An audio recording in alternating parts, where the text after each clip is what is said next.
memiliki tubuh yang mungil, Henry Donald Gaskins sering menjadi bahan olokan oleh orang-orang di sekitarnya. Karena itulah ia diberi nama julukan Pee Wee Gaskins. Pee Wee Gaskins bukanlah seorang ilmuwan atau presiden terkenal di dunia. Ia tercatat sebagai seorang pembunuh berantai paling kejam dari Amerika Serikat. Ia melakukan banyak sekali pembunuhan keji yang dinamakan coastal kill di dekat pantai Amerika bagian selatan. Si pembunuh sadis berdarah dingin ini membunuh korban-korbannya dengan sesuka hatinya secara acak, baik pria maupun wanita, murni untuk kesenangan serta kepuasan hatinya. Kebanyakan korbannya adalah remaja dan juga anak-anak di bawah umur. Paling tidak, ia membunuh satu korban setiap bulannya. Jasadnya ia tenggelamkan dan ia kubur agar kejahatannya tidak tercium oleh polisi. Selain membunuh orang-orang di dekat pantai Amerika Selatan, ia juga membunuh beberapa saudara dan teman dekatnya, bahkan keponakannya sendiri yang masih berusia 15 tahun. Lalu bagaimana akhir dari kisah hidup pembunuh paling kejam Pee Wee Gaskins ini? Pemirsa, inilah kelanjutan dari Killing Series Pee Wee Gaskins bagian kedua.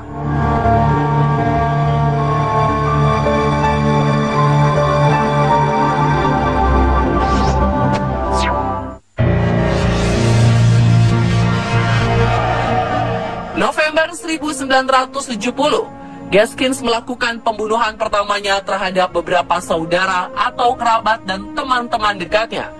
Pertama korban serious murder ini adalah keponakannya sendiri, Janice Kirby, yang baru saja menginjak usia remaja 15 tahun, dan teman dekat Janice, Anne Patricia Alsbrook, yang berusia 17 tahun. Keduanya ia pukul sampai mati setelah Gaskins memperkosa keduanya di Sumter, South Carolina. Gaskins membunuh teman-teman dan saudaranya ini karena berbagai alasan. Karena ada yang mengejeknya, ada juga yang merendahkannya dan menganggap dirinya bukan siapa-siapa, orang yang tak berguna. Gaskins menembak korban-korbannya ini sebelum menguburkan mereka di wilayah sekitar pantai Carolina Selatan. Tidak ada yang menduga bahwa Gaskins adalah seorang pembunuh. Bahkan tetangganya sendiri pun tidak mengetahuinya. Pada tahun 1973, ia membunuh dua tetangganya, Doreen Dempsey, yang berusia 23 dan tengah hamil 8 bulan, beserta satu putrinya yang baru berumur 1 tahun. Pada bulan Februari 1975, Gaskins dibayar oleh seorang wanita bernama Susan Skipper Owens untuk membunuh pacarnya, Silas Brandon Wells. Namun dalam aksinya tersebut, ia menewaskan 4 orang dengan sangat kejam.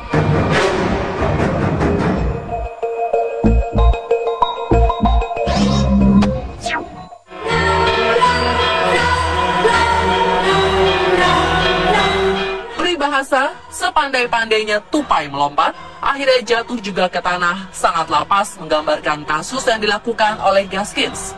Pihak berwajib akhirnya mengetahui pembunuhan ini ketika seorang bernama Walter Neely menjadi saksi mata Gaskins membunuh Dennis Bellamy yang berusia 28 tahun dan Johnny Knight yang berusia 15 tahun.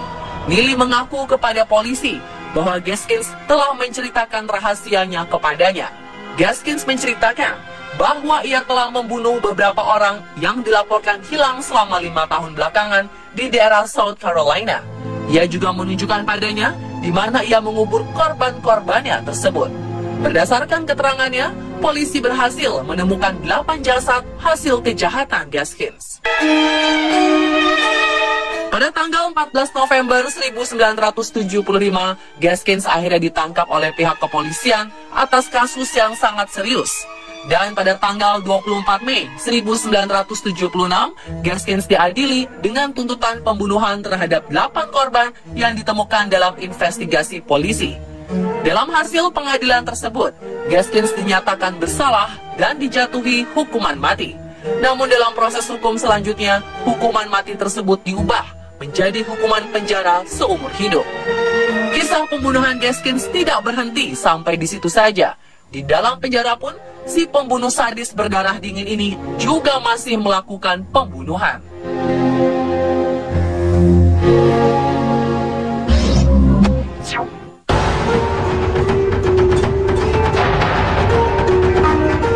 Di dalam penjara, Gaskins melakukan pembunuhan seorang bernama Tony Chimo membayar Gaskins untuk membunuh seorang narapidana bernama Rudolph Tyner. Tony Chimo merasa sakit hati karena Rudolph telah membunuh kedua orang tuanya yang bernama Bill dan Myrtle.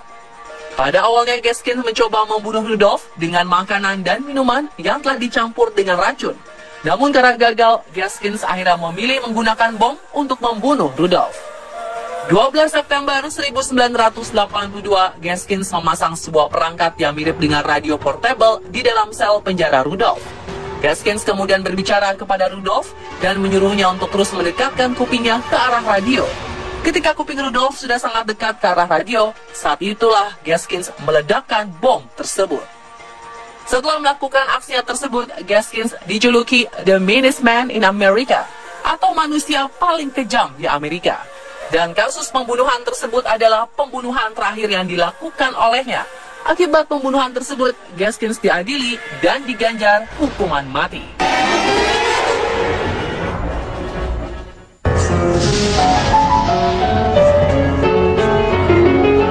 Sesaat setelah Gaskins dijatuhi hukuman mati, ia membuat pengakuan yang mengejutkan semua orang. Ia menceritakan kisah hidupnya kepada seorang wartawan bernama Wilton Earl dan mengaku telah membunuh 100 hingga 110 orang, termasuk Margaret Pecutino yang dilaporkan hilang. Margaret adalah seorang putri dari seorang senator James Cutino yang kala itu masih berumur 13 tahun. Semua pengakuannya tersebut tercatat dalam buku autobiografinya yang berjudul Final Truth.